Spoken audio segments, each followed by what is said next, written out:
roller. It's just a very hard rubber roller. It doesn't absorb anything. It transfers it all to my form. There's the Chicago train. Yep, that's the Amtrak train. Moves a little bit faster than ours. We run one print every 15 seconds. We are not going to work that hard now. You take that handle called around, so you're going to turn it counterclockwise, so pull it up towards the window. Put both your hands on, yep. There you go. You're going to stop when the bumpers hit the platen. The platen is the really extremely heavy portion of the press that puts pressure on the paper to make the print. With this ornaments, so we end up being very. That's what runs all this equipment. It's very pliable now that I have cooked them. Wow. And you can, let me see if I can get to something dark. You can see the silk coming off of the cocoon. Wow. And I wouldn't have been able to do that.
Well, you sure picked a beautiful day to be here.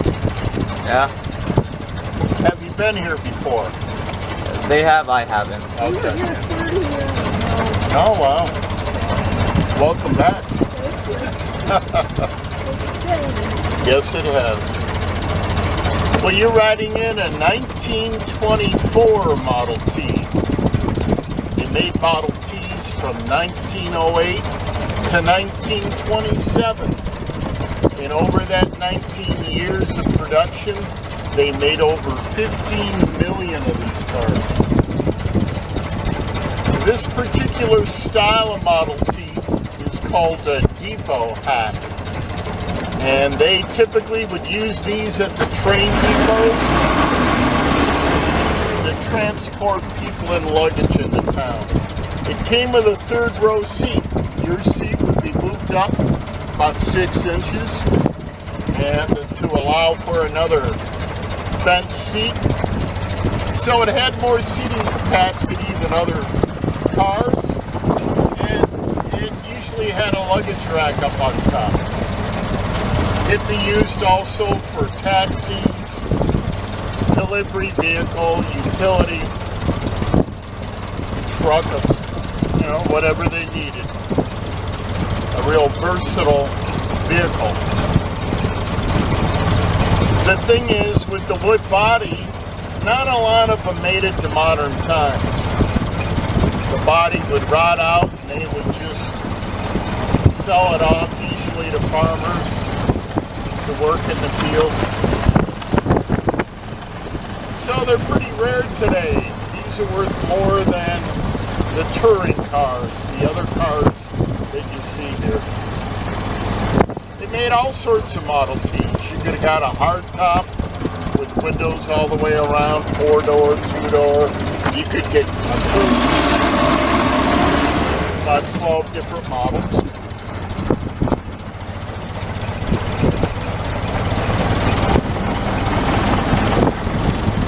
This is my air conditioner having my windshield open. Does a great job. Lifesaver on a real hot day. Think of riding with me in December. no side windows and no heater. You dress real warm, and on those real cold days, you bring blankets along to wrap up. Ford didn't even offer a heater in his cars until 1936. What's kind of odd is you could get a radio back in 34, but no heater for another 2 years.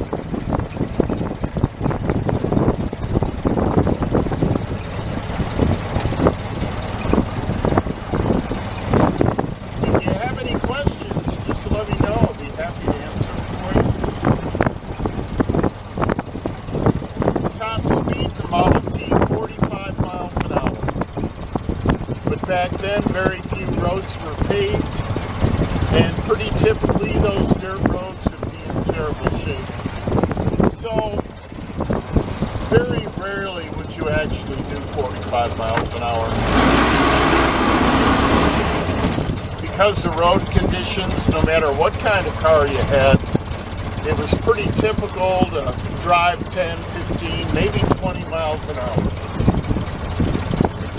Not very fast by our standards today, but back then, people thought it was great. A lot faster than riding a horse. You get on a horse, ride it all day, you're probably going to cover 20, 25 miles or so. Well, with an automobile and a decent dirt road, you can do that somewhere around an hour, give or take. So it really changed life. These cars get 20 miles per gallon. I've got a 10-gallon tank right under our seat. So I can go about 200 miles on a full tank of gas. And all of these Model Ts run on unleaded gasoline. Same kind of gas we use today. That was the gas in the early days.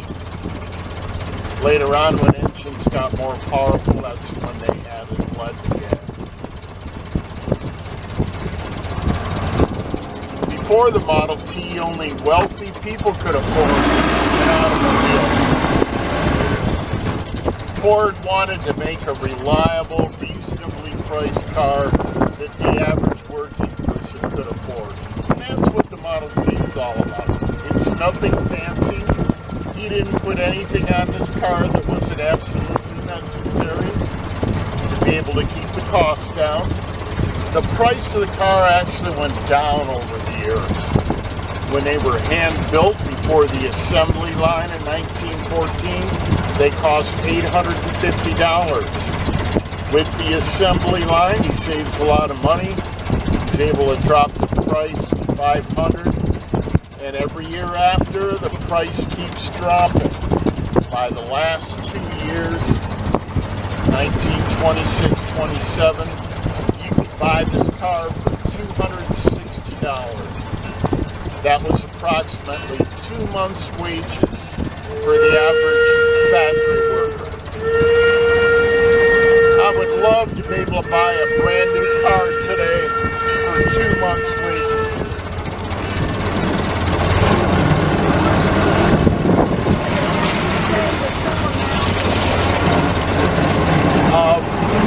Yes.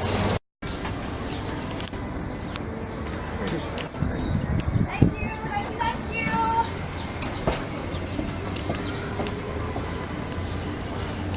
Silly. I've been waiting for this moment for 3 months, and now I feel like I can't even wait 3 more minutes. Today's the day. December 23rd, 1903. I have survived perilous trip reported in papers. Home tonight. Leave it to my brothers to mock the wild and inaccurate stories printed in the press. Whether it's a matter of seconds, minutes, or hours doesn't really matter, I guess. You're actually going to be home tonight.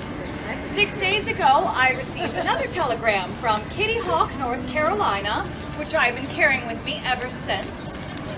Success. 4 flights Thursday morning, all against 21-mile wind. Started from level with engine power alone.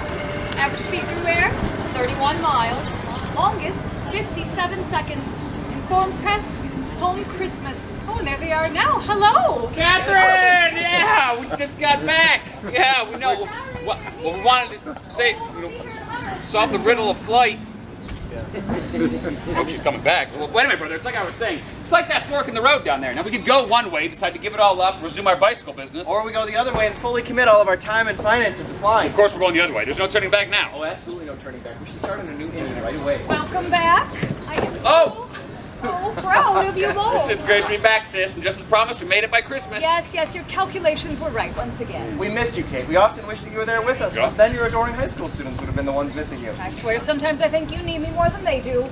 Now, did you miss my company, or did you just miss the washing and ironing of your clothes, having your meals seen to, typing your correspondence? All right. Point taken. Not even home for a minute, and already you've wounded us. Is father inside? Yes, but he just woke up. He won't be down yet. Oh, no, wait, you can't go in there. Why in the world not? Well, if you must know, Carrie's making you a special meal.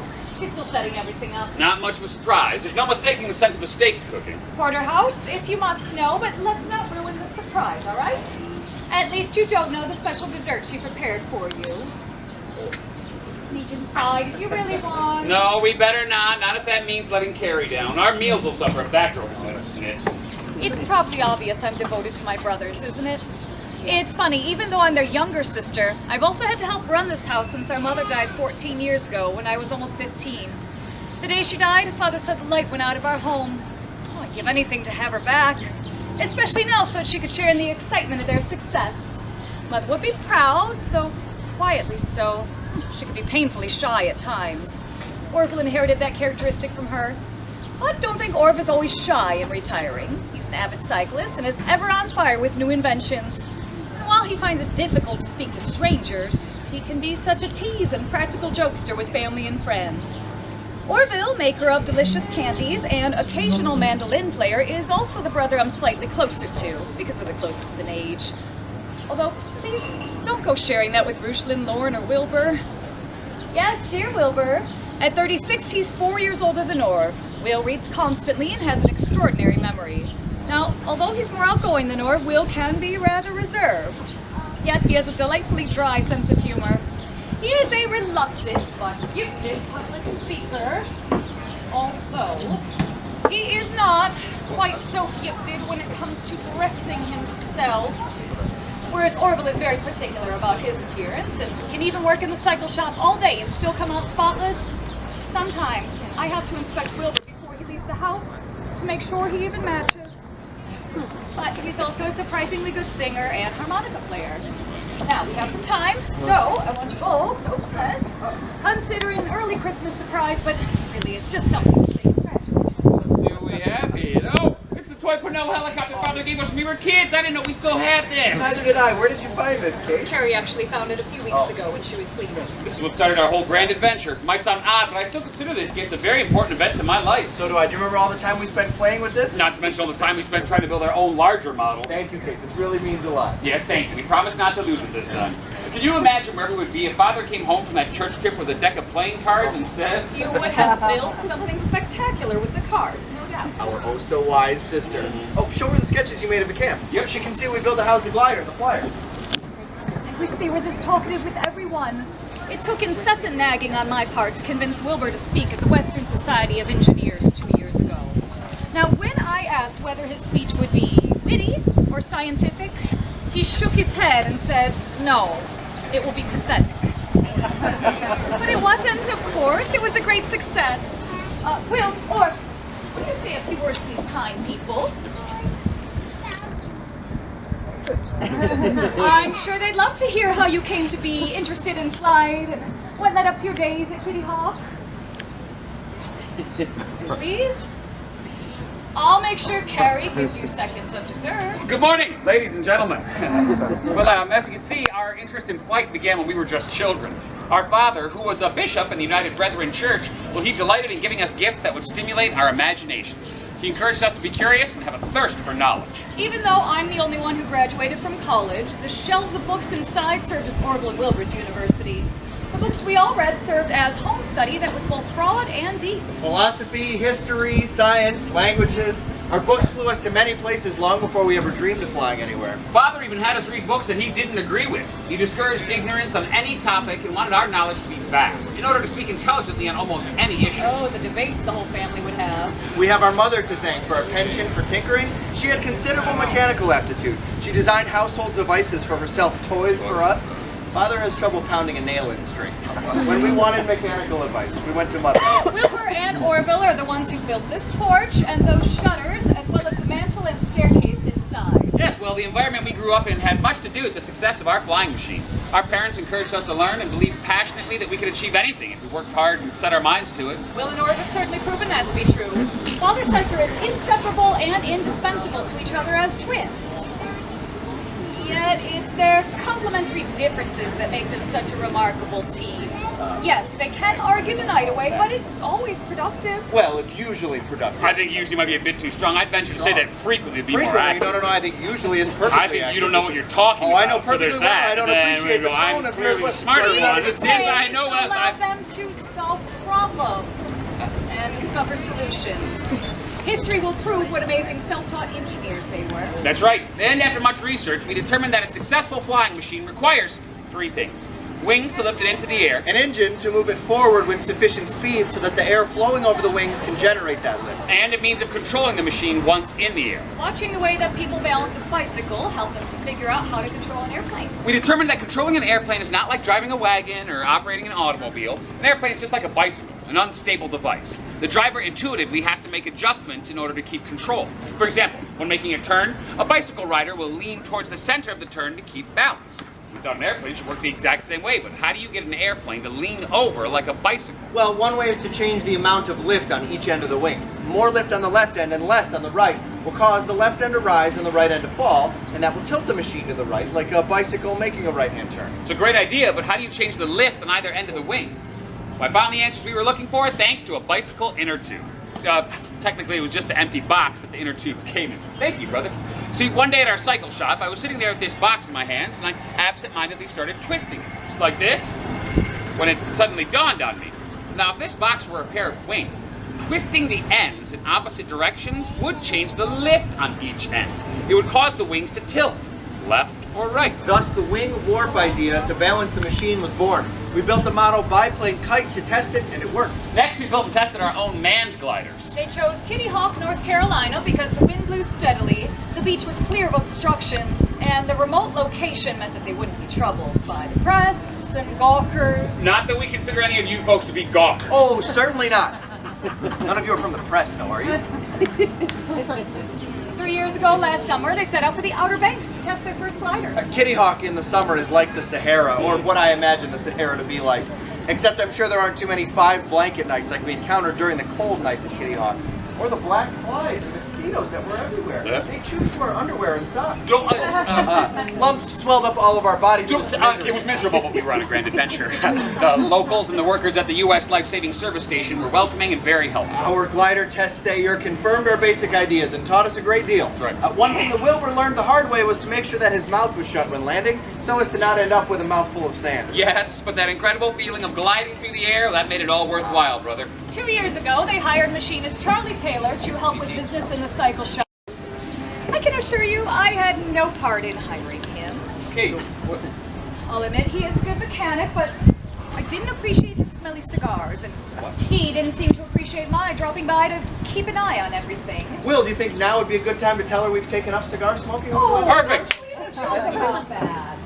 That was also the year they returned to Kitty Hawk to test their second glider. We solved some problems, but we left that summer thoroughly confused because things didn't work out the way our calculations predicted. Back then, we doubted we would ever resume our experiments. I made the prediction that man would fly one day, but not within 1,000 years. They never gave up, though. That's thanks in large part to your unwavering encouragement. Even when we doubted ourselves, you never stopped believing in us. No, and I never will.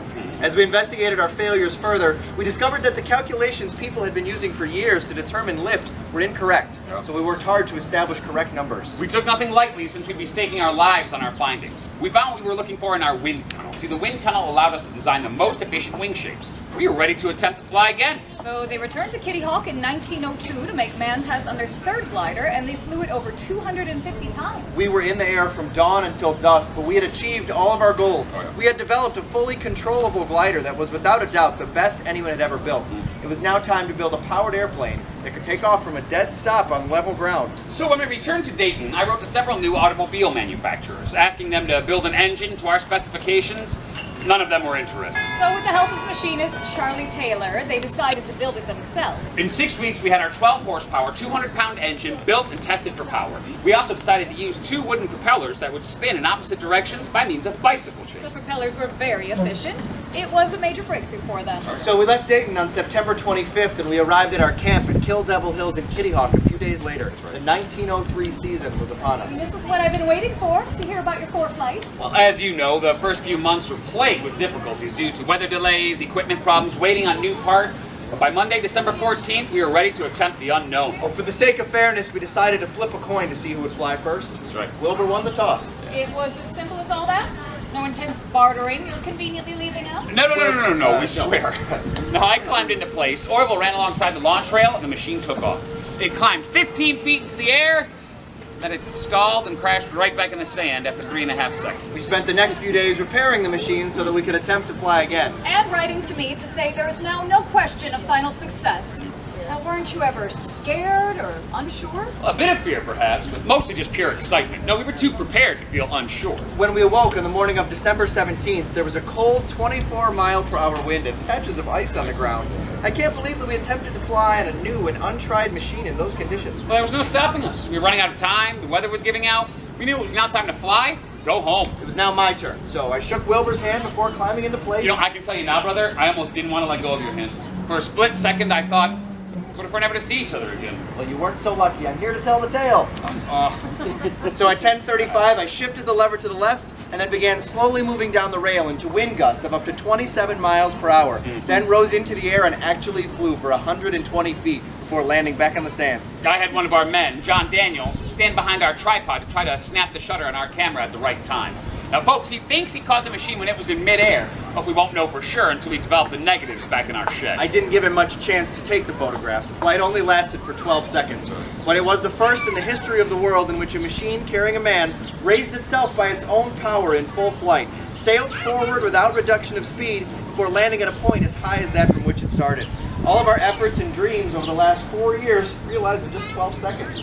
We knew that we were on the right track. We knew that this thing would fly. I have goosebumps, I really do. I can't wait for the day when I can see you both flying with my very own eyes. Maybe one day we'll get you up there as well. Well, I hold you to that, Will. You can both be sure it's a chance I would never miss. Doesn't even seem real, does it?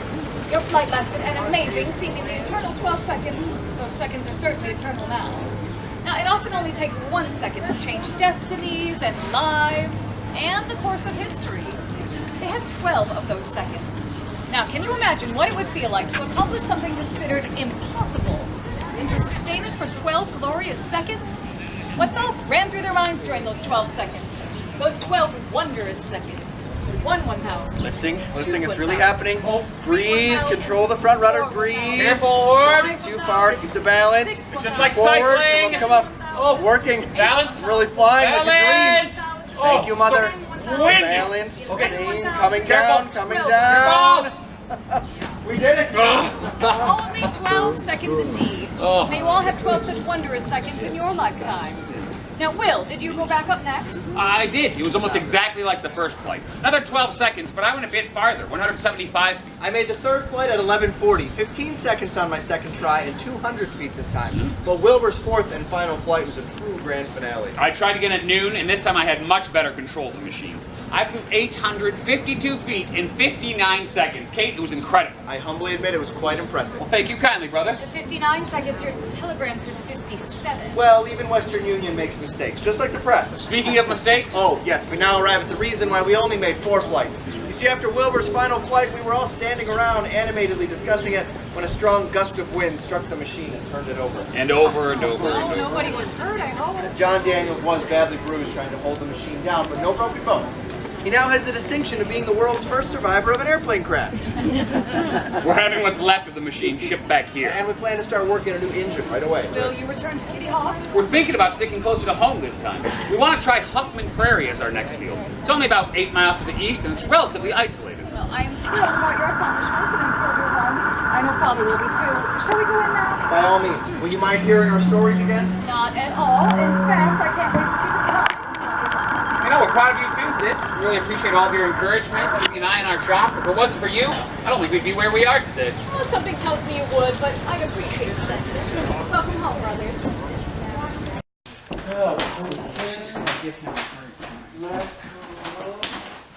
Oh, good afternoon. Excuse me, I just need to finish up my inventory and I'll be right with you. Oh no. Oh no, Mrs. Cleveland, not today with all this work. She'll be here talking and buying nothing. Mr. Jones, it is so nice to see you again. It's been so long, at least several months now, wouldn't you say? Yes, seems like yesterday. Well, I've come to use your telephone. It seems you have the only one within a mile. I'll place a call for you. Yes, This one. interesting. Oh, Mr. Jones, do you remember that on our last visit, Dr. Cleveland and I were accompanied by our dear friends, Mr. and Mrs. Fred Birch. The Fred Birch is a Pontiac. I introduced them to you. I think, oh, you know, they are such nice people, but they couldn't possibly make it this trip. They had too much to do, social engagements, and so here I am. I'm all alone until my husband arrives this weekend. Yes, ma'am. I must This way. keep myself busy. Now, have I told you about my new pastime? Fancy work? Oh, no. That was last year.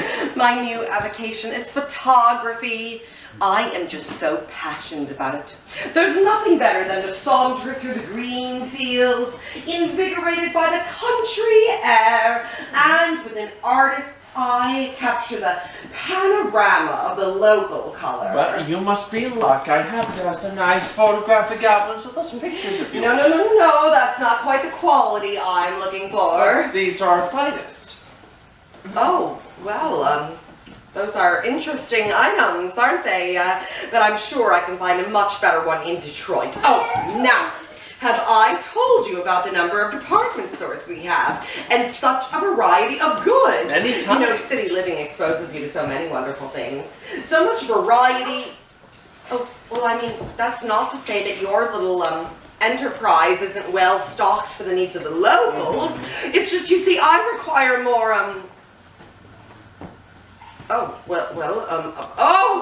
you know what, that reminds me, the telephone. You know, I really must telephone my husband. Still over there. What number should I ask for? Number 172. Oh, you know, I just do not know what we would do without a telephone. It makes communication Yes. so much easier, don't you agree? Oh, Mr. Jones! Yes. That's Cleveland! Yes, it's Cleveland. No. Detroit Central. Detroit. It's ringing. Oh, lovely. Thank you. Hello. Oh, hello, dear. How are you? Listen, I'm going to need you to buy some things and bring them with you. What did I tell you? Yakety yakety. Well, because I can't seem to find what I'm looking for here in this little, hamlet. Now get something to write with so you won't forget. Her nose is so high in the air, she drowned in a rainstorm. Wait, did you say it was going to rain? Oh, it's Oh, dear, it's going to rain. I'll need my umbrella. And I need soap. Oh, no, dear. The kind we buy at J.L. Hudson's. The soap at the Exchange Hotel is unsuitable. It's too drying to my delicate skin, and as a matter of fact, I think that... Edward, are you still listening? Now, dear, you arrived this weekend on the 6:40 train on... Oh, well, dear, no, I haven't been fishing yet, so I don't know. Oh, well, I'm looking forward to it as well. Now, you don't work so hard. Oh, and Edward, please, don't forget those things. Mr. Jones, you know, you are just so fortunate that the pressures of the day do not weigh as heavily on your little shoulders as they do on poor Dr. Cleveland's. That man is just consumed by the health of the entire world. Really, the whole world. He has so little time to enjoy the quaint, simple, easy life of you little country folk. Mrs. Cleveland, I will have you know it's not so easy for us country folk to... Excuse me. Certainly. Yes? I see Central, that's 37 cents. Oh, Thank just you. put that on my account. Yes, ma'am. Now I understand that you and Dr. Cleveland are going to be doing some fishing. Oh yes, it's a particular sport I am quite adept at, if I must say so. As a matter of fact, perhaps you can tell me more exciting fishing spots to sharpen my skills. You know, the mill pond is quite picturesque, but it just doesn't present the challenge that I'm looking for. I think I've practically caught all the fish there are. Lake's dry. I'm looking for a bigger game, as they say. Let me see. But there's Loon Lake over Drayton Plains. That's a nice spot. There's Mesa Day Lake and there's Elizabeth Lake. People can go picnicking there too. Now that is lovely. Dr. Cleveland and I can go fishing and then we can have a little picnic. Yes, ma'am. Now about those fishing... Hooks? Yes. I will need... Oh, let me see. How many fishing hooks will I need?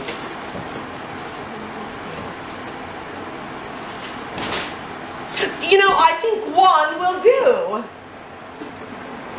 One. I thought Dr. Cleveland and I could spend the day fishing and then I could persuade Mrs. Brad to help cook our catch because I'm sure whatever we catch will be far more nourishing and tasty than what they serve at that hotel. You know, I can't eat any of that food, Mr. Jones. It's so heavy for my taste and it upsets my stomach.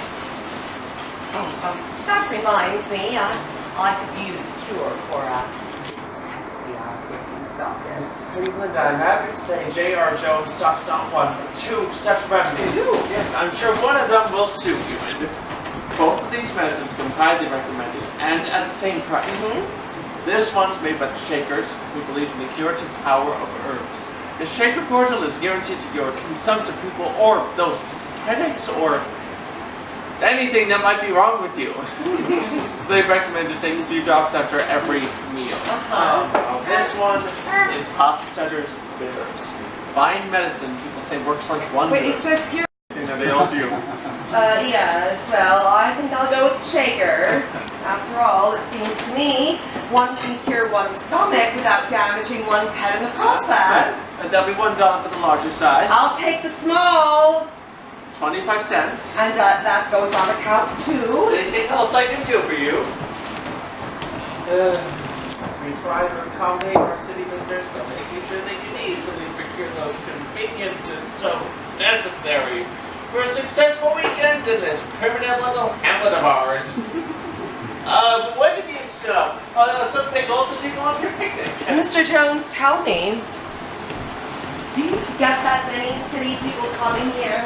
You know, Mr. Bratt was telling me he's planning on opening a summer resort. Yes, ma'am. More city folks seem to find waterfront quite agreeable.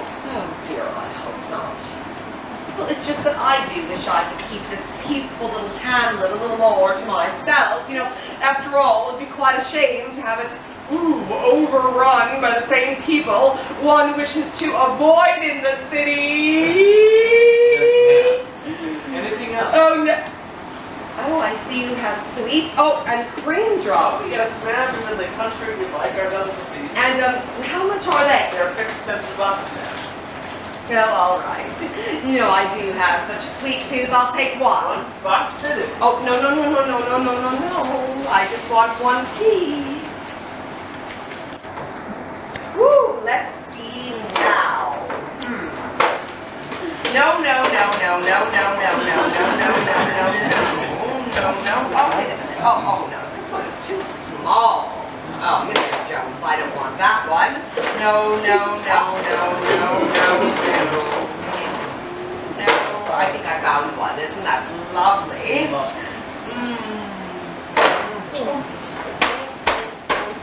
That is delicious. Now, Mr. Jones, you just put all of these things on my account, and then when Dr. Cleveland arrives this weekend, he'll pay for my things. I can't be bothered carrying money around with me. Oh, Mr. Jones. I think I have bought quite enough for one day. You know, a trip to your little establishment is just so entertaining. Well, I'm off. Oh. Well, now those are just lovely. Yes, ma'am. They are some beautiful centerpieces, aren't they? Yes. And my fancy goods have been selling well with my local customers. And it must make you city folk feel bored home. That's quite exciting, Mr. Jones. You're attracting more and more people from the city? Well, they... Well, they what? You're selling, you know, this exquisite silver plate. No, Mr. Jones. Now, if you and Mr. Bratt continue, you'll ruin dear, quaint little Waterford for me. I beg your pardon. Good day. Well. Well, let's see what you bought. One fish hook, one bottle of digestive medicine, small, one phone call, and one piece of candy. Total comes to 68 cents, most of which goes to the phone company. Maybe Mrs. Cleveland has a point. I don't want more city folk company. I'll spend like her. I'll be out of business in a week. Good day. I can never get enough sunshine soaked into my bones. Just like the big old roof of this big old tree. Hard to believe it started as just a bitty little seed over 70 years ago. In my future, when I'm a bit over 70 years old, I'm going to publish my 7th book called Little Town on the Prairie in 1941. That means the book will be 70 years old in the far, far away year of 2011. Well, I reckon I'm getting a bit ahead of myself. Let's start when it's 1881, and I'm a little girl of 14 in my little town of DeSmet, South Dakota. My family survived a long winter in the horrible blizzard, and now lots of folks are coming from the east to settle all over the prairie. New plane shanties are popping up every few days, and strangers keep driving through town on wagons, big and small. Ma says we'll get acquainted with our new neighbors, but not till the spring work is done. In the afternoons after our morning chores, I like to take my sister Mary for walks, so she can smell the flowers we pick and hear the bugs rustling in the buttercups and sheep sorrel. You see, my sister Mary became blind when scarlet fever robbed her of her sight. She's still lighthearted and serene and good. Sometimes she's so good, I can hardly bear it. I wish I could be like her. I just don't know how she can be so good. There's a college for the blind in Iowa that Mary wants to attend, but Pa doesn't have enough money yet. We pray every night that Mary's dream will come true. When I get old enough, I want to teach school so I can help earn money for her tuition. Although the thought of living without her while she's gone makes me get a big old lump right here. One night, when Pa came home from working, he asked me, "How would you like to work in town, half pint?" I nearly spit out my milk over my other sisters, Carrie and Grace. What in the world kind of work could there be for a girl in town except for the hotel? Pa said it was a new dry goods store. Mr. Clancy could use my help with the hand sewing on men's shirts. He even said they have a new contraption called a sewing machine, where you pump a pedal with your foot to make the needle move. Can you imagine? But I didn't want to work in town with complete strangers. I said yes though, because I just couldn't pass up a chance to earn money for Mary. So the very next morning, after I brought in the water and milked our cow Ellen, Pa and I walked into town to be at work by 7. When we got to Main Street, I saw all the new buildings in town and a new board sidewalk in front of them. Pa left me with Mr. Clancy, who introduced me to Mrs. White. She took a bunch of pins out of her mouth and barked, "I hope you're a good fast sewer, young lady. Can you baste to make good firm buttonholes?" I had such a trembly feeling that I managed to whisper, "Yes, ma'am." All day long, Mrs. White kept yelling at me to hurry up, that we were behind. Faster, Laura, faster. The only nice thing she ever said was that my buttonholes beat out hers. Mr. and Mrs. Clancy argued loudly in the other room, and I kept pricking my fingers day. My shoulders and neck ached something terrible, and I could hardly feel my legs. At dinner that night, Pa asked me how my first day of working for Pay went. I just said, fine. Mrs. White spoke well of my buttonholes. When the 4th of July came, we had a big celebration in town with firecrackers, horse racing, and lemonade. I almost couldn't sleep the night before. Mom made sandwiches, and my sisters and I got to wear our very best Sunday hair ribbons. Carrie asked me if I thought Pa would buy us firecrackers. I knew he couldn't afford them, so I just told her, oh, it's foolish to spend money just to make a little noise. When it was time for the buggy races, I was rooting for a beautiful team of Brown Morgan horses. Pa said they were being driven by Almanzo Wilder. His hat was pushed back on his head and he looked cheerful and confident. Oh, I also thought he looked mighty handsome too, but I didn't say so to anyone. He ended up winning the race in $5 whole. My knees were wobbly and I discovered I'd been holding my breath when he crossed the finish line. In August, the corn was taller than me. And one day in the field, a great big swirl of blackbirds flew around me. They were eating the corn. I could even feel the wind from their flapping wings, and I was afraid they would claw me or peck at me. I didn't leave, though, because we couldn't afford to lose the corn. With my heart racing, I swung at them with my sunbonnet. But it didn't do any good. There were just too many of them. Finally, I gathered up all the ears of corn I could fit in my apron and ran home to get Pa. By the time I got home and Pa ran back with his shotgun, the corn crop and most of the oats were ruined. How would Mary ever get to college now? I was so sad. But it made me feel a little bit better to eat blackbird pie for many days afterwards. Pa said, a pesky flock of blackbirds can't stop us. And he was right. By the fall, Pa had enough money to be able to send Mary to college. I felt proud that the $9 I made that summer at Mr. Clancy's also helped.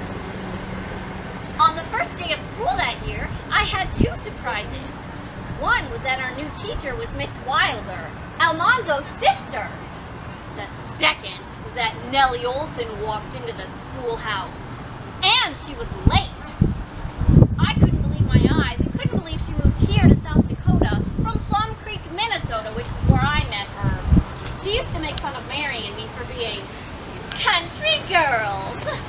Her father was a storekeeper and she thought that made her a better person. She was even named Jack, our good old faithful bulldog. Nellie stood there with her nose still high and her mouth still prim and prissy. She smiled a fake smile at Miss Wilder and said, I would like a seat in the back if you please. Then she walked over to me, leaned in and whispered, get out and give me that seat. I didn't budge and just stared back at her. Finally, Nellie backed away and made another girl move. Nellie told the teacher for the record book that they were living on a claim north of town.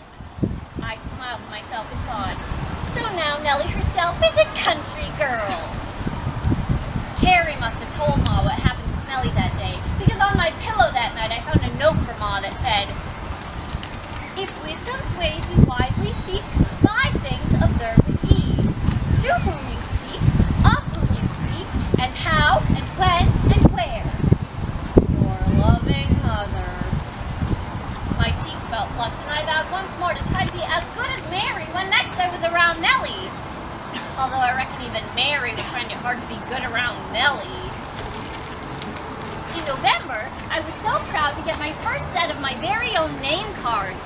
They were little pink cards with roses and cornflowers at the top. My name was printed below, Laura Elizabeth Ingalls. I was admiring them on my way to school, when all of a sudden young Mr. Wilder pulled up alongside me in his buggy. Like a ride to the schoolhouse? You'll get there quicker. I was speechless, so I just shook my head yes. He took my hand and helped me into the buggy. We rode in silence for a bit. And then I said, I'm Laura Ingalls. Oh, what a silly thing to say! Of course he knew who I was. He just smiled and said, I know. And there didn't seem to be any contempt in his voice at all. In fact, he had a very nice voice. When I found mine again, I said, Well, I was only saying so because I've just gotten my name cards. Is that so? Mine are just plain cards. He took one from his pocket and handed it to me. It said, Alonzo James Wilder. I didn't know what to do with the card. It seemed rude to give it back, but maybe he didn't mean for me to keep it. I sort of held it up, hoping he would take it back if he wanted. When he didn't, I felt foolish just holding it up in the air, so I panicked and said, did you want your card back? You can keep it if you want. Thank you. Would you like one of mine? Yes, I would. I handed him a card and thanked him for the ride. He said, Don't mention it. and there was a little twinkle in his eyes. His dark blue eyes. Well, I only noticed because we were sitting so close. Everyone saw me in the buggy with Alonzo, so I was teased mercilessly at recess. Mary Power asked if I would dance with him at the Ladies' Aid Society dime sociable that was coming up. I simply said, I don't like dime sociables. I'd rather have the dime. Winter came and went, and so did another spring and summer and fall. In winter of 1882, I was now 15. It was Christmas Eve, the day after our school exhibition. Mr. Boast from the school board arrived at our home with another man he introduced as Mr. Brewster. They said they saw how well I did at the exhibition last night and wanted to know if I would be the teacher in a new school they were starting 12 miles away. My heart leaped, and then I said, but I won't be old enough for over a month. Mr. Boast said, now Laura, there's no need to tell your age unless someone asks you. The question, will you teach school if the county superintendent gives you a teacher certificate? Well, I wouldn't be able to come home for the summer. 12 miles is much too far to travel. But the money I'd make, $20 a month, would allow Mary to come home in the summer. Yes, I'd be happy to teach in your new school. Just then there was another knock on the door, and it was Mr. Williams, the superintendent. He said, So you're the young lady who wants a teaching certificate. Well, there's not much need to give you an examination. I heard you answer all the questions last night. But I see your slate and tablet on the table, so we might as well go through the motions. so we both sat together at the table, and I took the examination. There was history, arithmetic, geography, spelling, grammar, and I read the oration on the death of Caesar. Afterwards, Mr. Williams took a blank certificate and spread it on Pa's desk. Then he used our pen and ink to fill it out. And when he left our home, we all gathered around to read it. Oh, Pa! I'm a school teacher! I have a teacher certificate! He said, That's pretty fine for a 15-year-old. Oh, Pa, do you really think I can teach school? He said, I do, Laura. I'm sure of it. and pretty soon I became sure of it too. My confidence didn't change the fact, however, that I would miss my family, and that I was nervous about this new chapter of my life. Nervous and excited! Everything I told you has led me to this day and this moment. My very first day of teaching school! Well, it's time to go inside and get everything ready before my new students arrive. You've helped to relax me. Thank you for listening and for being so kind. Sharing my little stories with you has reminded me that no town is too little for big hopes and dreams. Goodbye!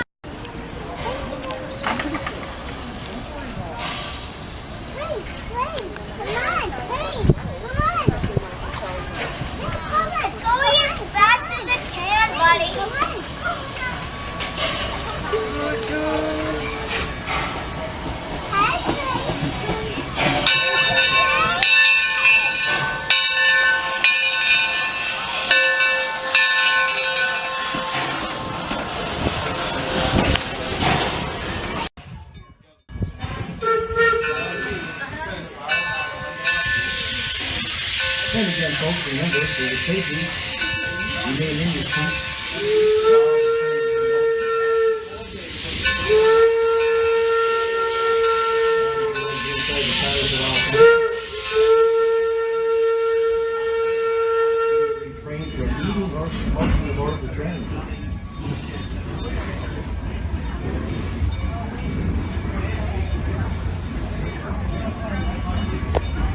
good job, good job.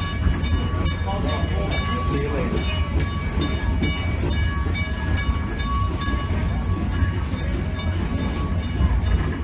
Well, just around the bend here, that white farmhouse is the birthplace of our founder, Henry Ford.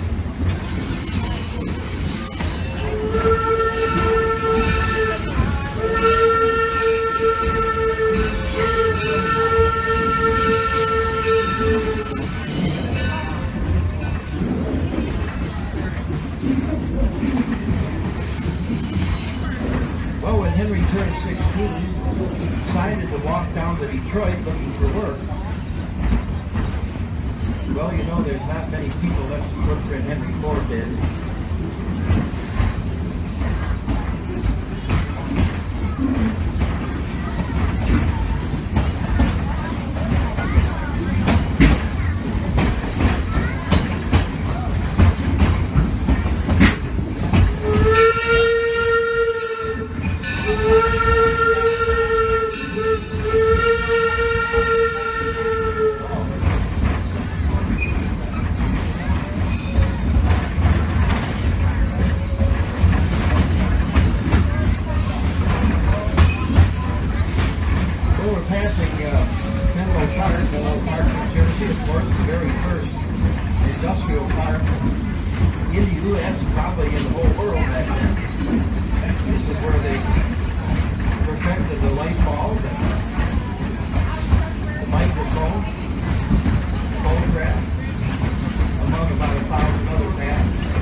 Off on the right side of the train is the Ford Motor Engineering Proving Ground.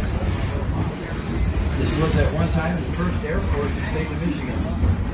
Henry Ford made his tri-motor airplanes over there back in the 1920s.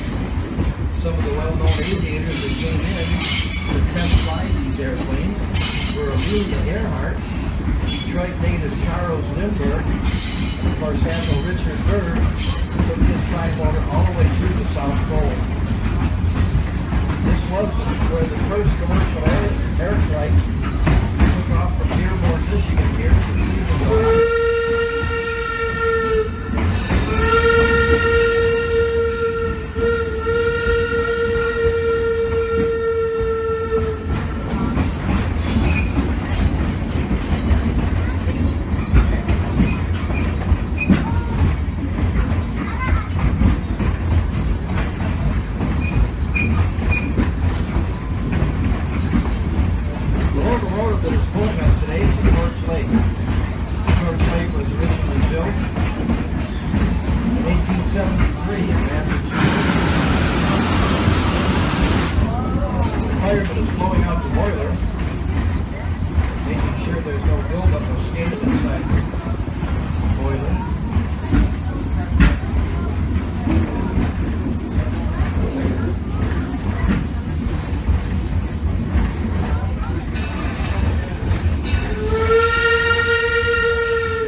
various events throughout the summer months.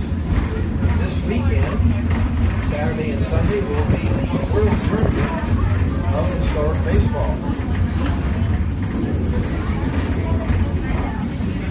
Greenfield Village Lottie Dodgers and the Greenfield Village Nationals will be in that tournament against teams from around Michigan, Ohio, and Ontario.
Coming into Smith Creek Station, you can leave the train here at Smith Creek if you have a mind to.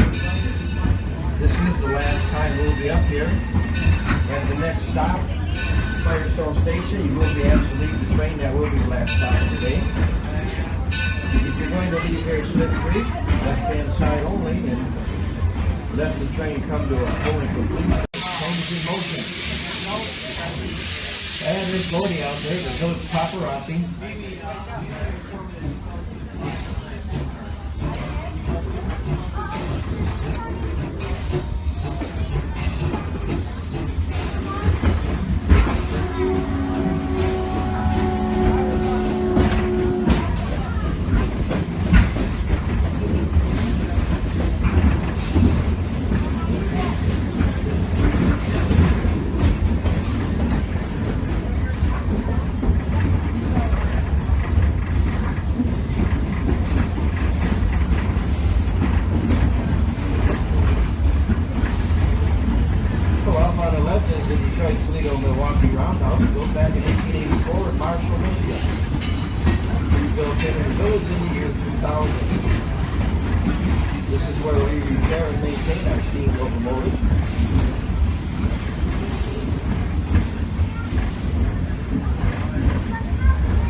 train's coming in, Firestone platform. This is the last stop of the day. You will be asked to leave the train on the right-hand side. It's been a beautiful day here at Greenfield Village. You folks have made it a lot nicer by being here.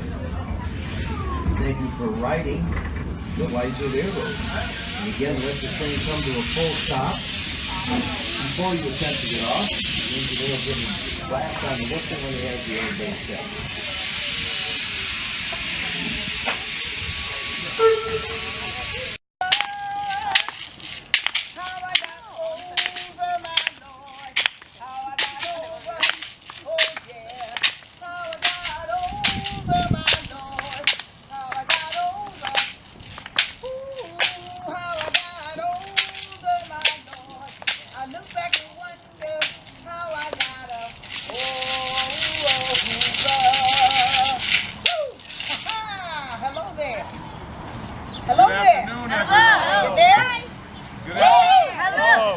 Good afternoon and welcome to the Susquehanna Plantation. How I got over. Now that's a phrase that refers to what the slaves had to do to make it through the tough times they endured. They called it getting over. Can you say it with me now? Getting over. Once again, good afternoon. Now this house is different from any other home that you'll visit today. Well, in a way, it was both a home and a prison. This house was the centerpiece of a farm in Maryland where they grew tobacco and wheat. And this vast amount of land stretched out over an area that was almost 10 times the size of Greenfield Village. That's pretty big. Well, all this land was cared for by only 74 people. And they called this plantation home. But like prisoners in a jail, they could never leave it. They were men, women, and children forced into slavery. This plantation was home to the Carroll family, one of the wealthiest families we have in Greenfield Village. Their wealth came from both their massive amount of land and the people that they owned, who were forced to grow crops to make their money. Now we're going to focus on the ingenuity it took for these enslaved Americans to make it through the oppression they faced on plantations just like this. The slaves on this plantation, like plantations all over the country, found many ways to cope with the situation that they faced. They turned to religion. They used songs and stories to teach lessons to their children and bind their communities together. And they tried to keep alive some of the African culture of their ancestors. And by doing that, they created a whole new American culture for themselves. Now we're going to explore what it was like to be a slave by listening to some of the words they left behind. Slaves did not leave many records behind about their lives. Well, most couldn't read or write, so they passed down their memories by word of mouth. But in the 1930s, the Federal Works Progress Administration, the WPA, sent scores of writers all across the country to interview those remaining people who had actually lived through the experience of slavery. These slave narratives will give you a glimpse today into the lives of slaves. Now when you hear these narratives, you'll notice that there was no single experience of slavery. It was very different from one plantation to the next. But you'll also notice that no matter what, slaves always knew they were viewed as operatives. And they always hungered to be free. This first slave narrative comes from the memory of Josiah Henson, an abolitionist, author, and minister, born into slavery in Maryland and escaped to Canada when he was 41. He founded a settlement and then opened a school for other fugitive slaves. Here, he describes the horrors of the slave auction. My brothers and sisters were bit off first, one by one, when my mother, paralyzed with grief, held me by the hand. Then her turn came, when she was bought by Isaac Riley of Montgomery County. Then I was offered no more, no more, many thousands gone. And my mother Distracted with the thought of parting forever from all of her children, pushed through the crowd while the bidding was still going on, she fell at Riley's feet and clung to his knees, entreating him in tones that only a mother could command. He disengaged himself from her with violent blows and kicks. No more. No more, many thousand gone.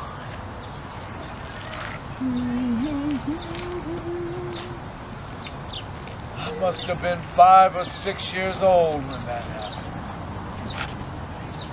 No more, no more. This next remembrance is attributed to Nancy Williams of Virginia. Never knew who old master done sold. I remember one morning, old white man rolled up in the buggy.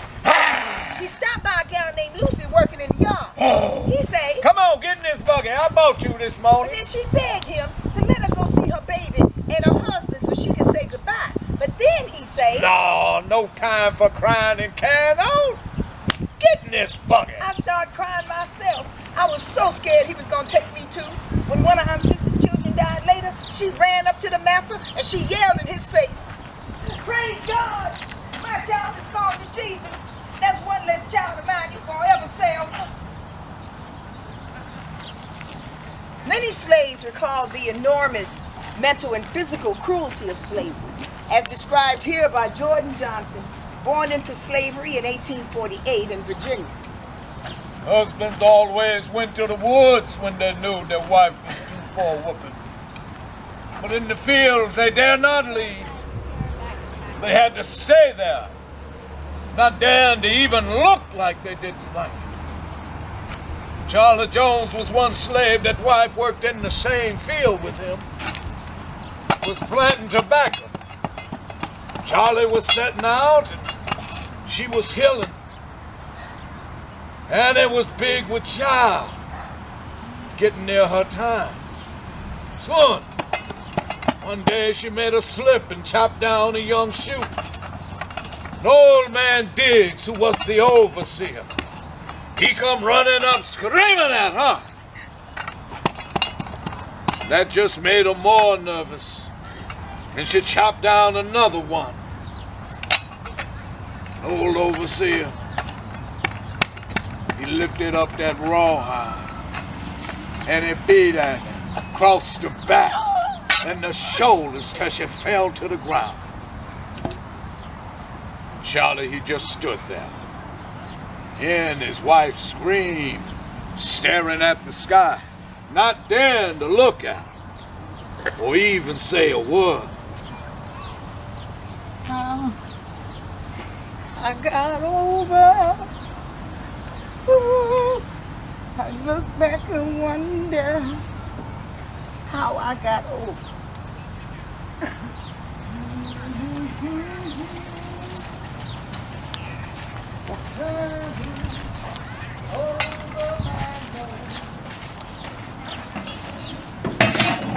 Many slave narratives remember the Civil War and the early days of emancipation.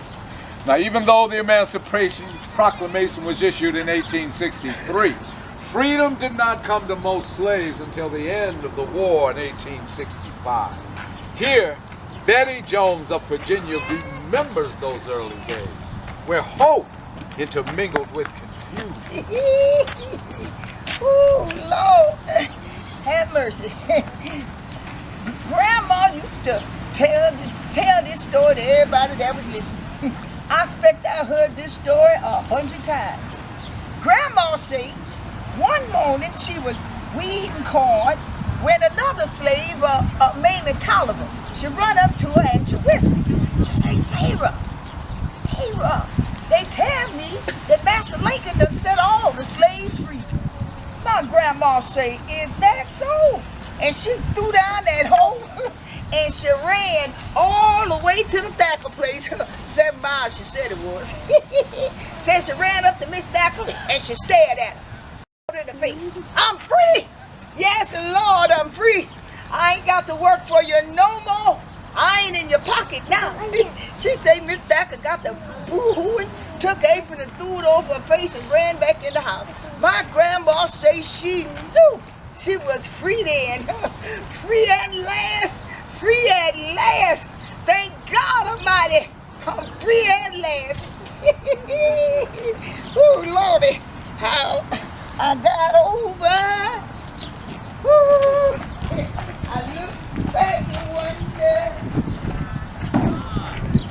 Many slaves spoke to the WPA interviewers about their traditions and what it really took to live in a slave community during the oppression of slavery. Here, Vinnie Brunson goes into larger detail about the deeper meaning of the songs of slaves. Now the Bible tells us that the angels shouted in hallelujah. So that is where we get the scriptures for the dance that is called a shout. Now the shout is done at the end of the service. Now in the shout song, all the best singers get together and they start the song. Come on, children, come on and sway to carry me home.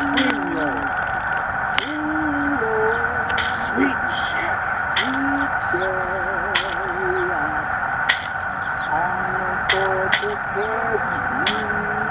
now it moves slow. Oh, but then it gets faster, louder. Well, they all join hands and make a big old circle. Somebody gets happy. Jumps out in the circle and goes to come back. Now, other folks join in and they all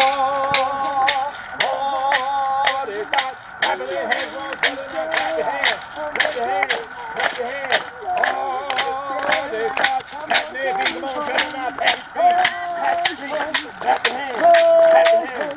Well, now, let's take off.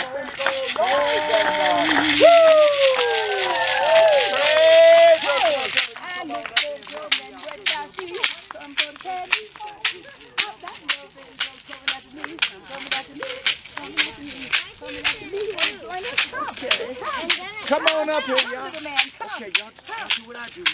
Here we go. Join them. Here he is. Come on. Take your hands and form in the hand. Now take it down. Oh, yeah. Take it low. Take it low. Take it low. Swing like this. Get ready. Get ready now. Jump on in. Now jump on back. Now turn around and take a bow. Ludwig, I will return in 15 minutes. My reporters are here. Let's go. Well, good afternoon, folks. And welcome to Menlo Park. Boy, you're all very punctual.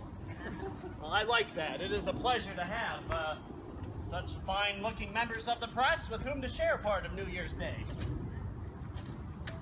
But I'm complaining, but it is unseasonably warm, isn't it? It must be a good omen. I hope that 1880 is a grand year for all of you. It will certainly be off to a fine start once you've filed your stories about the refinement of my light bulb and lighting system that will change the world. Now, I'm sorry you all missed the first public demonstration last evening, but surely you've read all your colleagues' stories and you're all talk in town after you arrived this morning. However, I want you to hear the story from the horse's mouth. The horse being me, of course.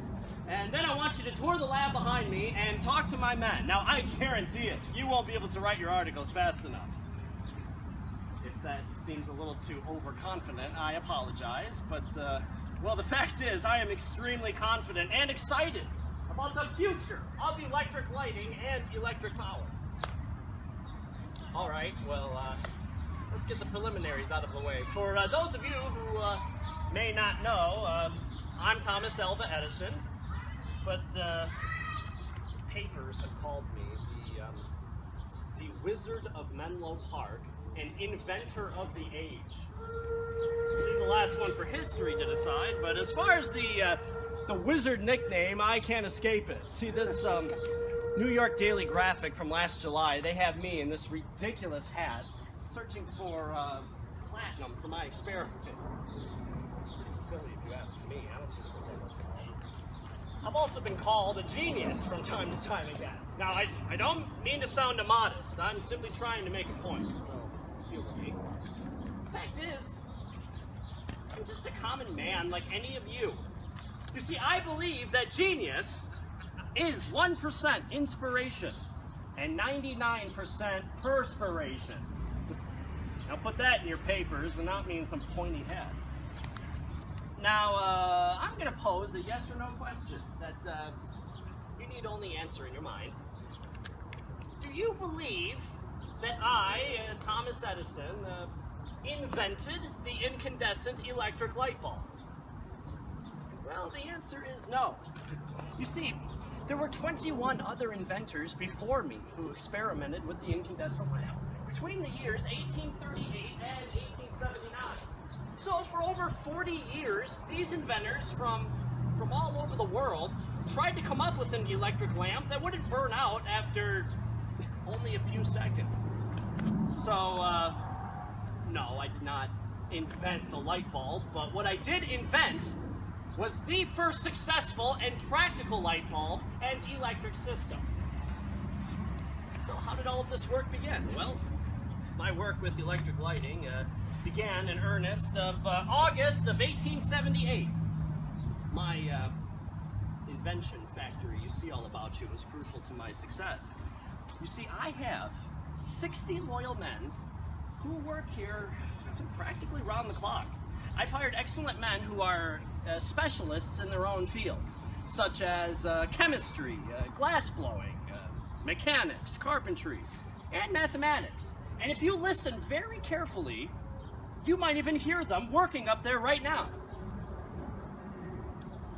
At least they better be working up there. We are, Mr. Edison. We're working on those calculations you gave us this morning. That's my boy. Now, the way we all work together as a team is unprecedented. Not only is this complex the center of their lives and of mine, it truly is a home away from home. Now, I struck a big bonanza in the fall of 1878 when I discovered the key to the problem was preventing the incandescent element from melting. I also publicly announced my plans for a complete electric lighting system that would replace the gas lighting system by using dynamos. I next turned my attention to finding the proper incandescent element, or filament. I tried carbon, then platinum for a time, then I eventually returned to carbon. You might have noticed the little shed on the other side of the lab when you came in today. Well, we kept kerosene lamps in there burning almost constantly, and my night watchman, Alfred, would remove all the soot, or carbon, from the lamps, which we would use for our electrical experiments. Now, we tried carbonizing all sorts of materials, since carbon has the proper high resistance to prevent the filament from burning out. We made thousands of experiments, testing hundreds of filament types, using a wide variety of materials. What is your name? Vanessa? Oh, Nessa. That's right, Nessa! You're one of the top writers at the Tribune. I've read your byline many a times. Excellent work you do. She looks confused. Well, Nessa, I'm going to tell you just a few of the materials that we tried as filaments, and I want you to tell me which one you think I might be pulling your leg with, okay? Do you accept? You'll be fine, don't worry. We can ask for help if you need to. Okay, here we go. Paper, a fish line, cedar, spruce shavings, a poodle's tail, and a cork. Now, which one of those do you think we didn't try? You don't know? Want to make a guess? Want to ask somebody else? What do you think, sir? The poodle's tail. Yes, thank you. Nessa, I did not try a poodle's tail. Please don't write that in your article. You want to know why? Because those poodles were just too darn fast. I could never catch one. Yes, thank you. Well, anyways, we experimented for over a year without ever losing hope. You see, I was often asked whether I thought about quitting. Well, honestly, I never did. You see, the problem with other inventors is that they always try a few things and then quit. But I never quit until I get what I want. I remained optimistic, and I knew that I was on the right path. And that path led me to discover that the carbonized filament had to be enclosed in a vacuum in order to prevent it from oxidizing and burning out. So we came up with a modified combination Sprengel-Geisler vacuum pump, which we used to drive out all the air from the glass lamps by the use of mercury. My glass blower, Ludwig Bohm, who works in the glass shed over there, created a variety of glass bulbs until we finally came upon the most successful shape. In October of 1879, we finally came up with a one-piece, all-glass globe that could maintain a vacuum. On October 21st, I then tried, as a filament, a simple piece of cotton sewing thread that was carbonized, bent into a horseshoe shape, and sealed inside the glass bulb. And then once all the air was removed during the vacuum treatment process, I then took it off the pump, placed it on the electric current, and there was light. Now, there were many breathless moments, I can assure you, while we waited to see if it would burn out like all the others did thousands of times before. Well, it didn't. And there we were, upstairs in the lab, just beyond that middle window there, my men and I, just sitting there, watching the glowing light. See, we were waiting to see how long it would burn. Well, we watched, and watched, and watched, and the longer we watched, the more fascinated we became. None of us even went to bed. As the hours passed, our fascination turned into elation. And then, once the lamp had made it to 13 and a half hours, I realized the practical incandescent lamp had been born. The problem was solved. Finally, a lamp was produced that had true commercial promise. In November, I announced that I would demonstrate my electric light and lighting system to the public on New Year's Eve. I arranged for Western Union to send 2 linemen to erect the wires that you see all about you. And this is what caused all the fuss. This is the carbon filament lamp from December 1879, just last month.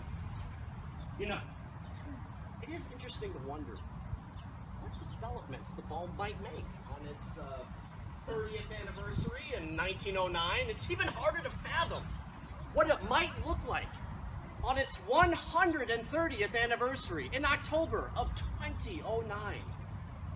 Will it look even remotely like it does today? Or will somebody else have devised an entirely new system that doesn't even use electricity? Who knows?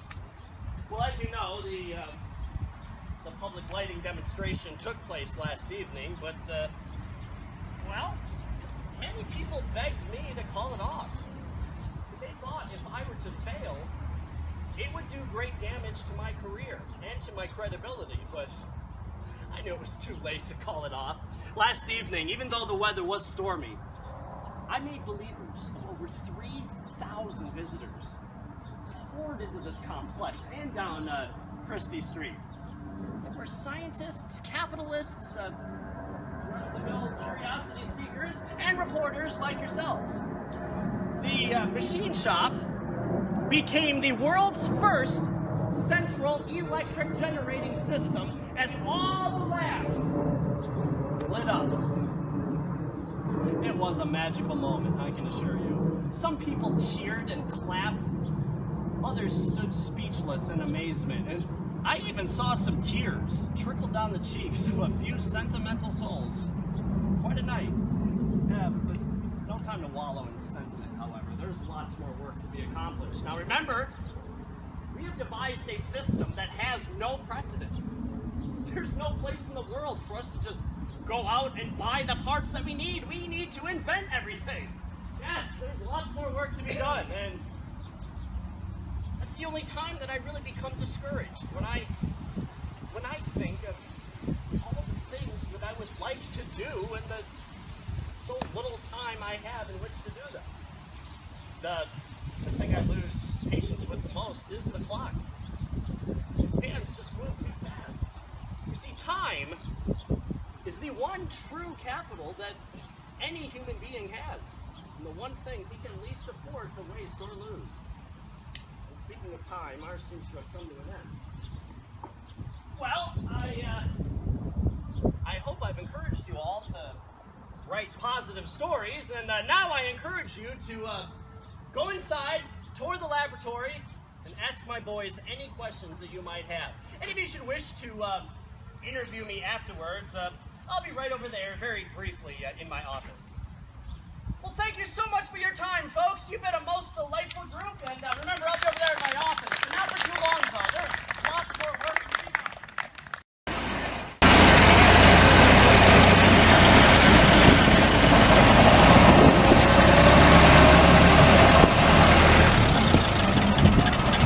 Well, good afternoon and welcome to the village. My name is Joe. Where are you visiting from? Nice to have you.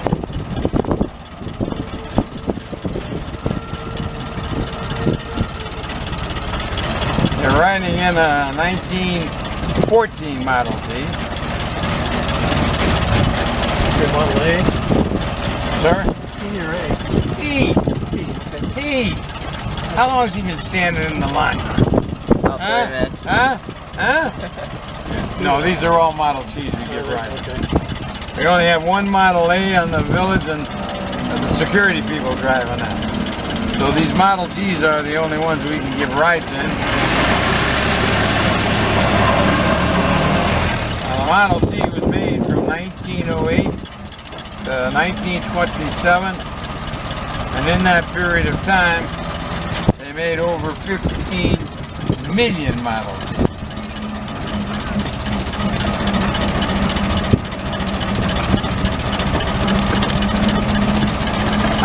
'14 was the first year that the car was made on the continuously moving assembly line, right? Highland Park, is any of this coming back? Thank you. And because of the assembly line, they made a little over 300,000 cars, that Model is. 300,000 cars in a year means you're making 1,000 cars a day. 1,000 cars a day in 1914. That's pretty impressive. And what they did, as Mr. Ford said it was the price dropped from $850 to $500. And by 1921, he had 30 plants in the U.S., 14 overseas. He was making close to 2 million cars a year. You could get a little two-seat runabout for $260. Notice what's happening. The more cars he makes, the less they cost. And that's what he told folks. I'm going to make cars on the assembly line, and the more I make, the less they cost. And people weren't quite sure what he was talking about. They said, Mr. Ford, you don't know what you're talking about, and you won't be in business more than 6 months. Well, as I said, he made the car for 19 years. He made over 15 million. Obviously, he knew what he was talking about. Today, they think there's anywhere from 225,000, maybe a million Model Ts still around. We have 13 in our fleet. They all have the same engine and the same transmission. Now he did that so all the parts are interchangeable. That's why we don't have any problem getting parts for these cars today. The engine is 4-cylinder, 20 horsepower. It runs on regular gas, the type of gas we have today.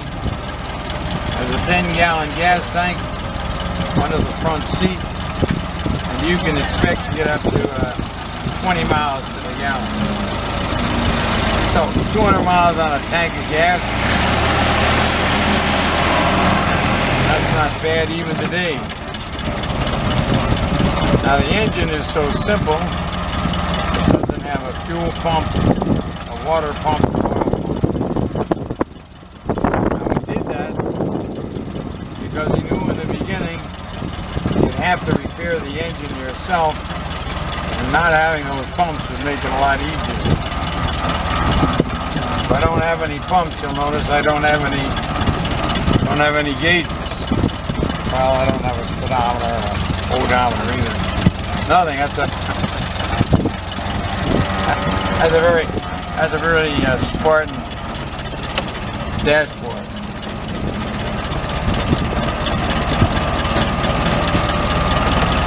The transmission on the Model T is called planetary.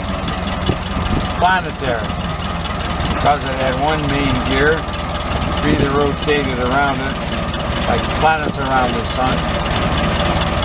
This lever on the steering column, that's the throttle. There are 3 pedals on the floor. The right is the brake, the left is the clutch, and the middle is for reverse. So there's no shifting. This is a semi-automatic transmission. To get going, I pull the lever down, push the clutch in, I'm going to pull the gear called low. Once I get going, I take the gas off, let the clutch out, I'm going to pull the gear called high. That's it. You only have 2 forward gears, low and high. That's all you need because you only have a 20 horsepower. And as I said, the middle pedal is for reverse. I have to be stopped. Hold the clutch halfway down in neutral, step on the middle pedal, and I'm in reverse. So that was it. You have a simple engine and a simple transmission. He makes the car on the assembly line, and the price goes down every year. Why wouldn't you want a Model T?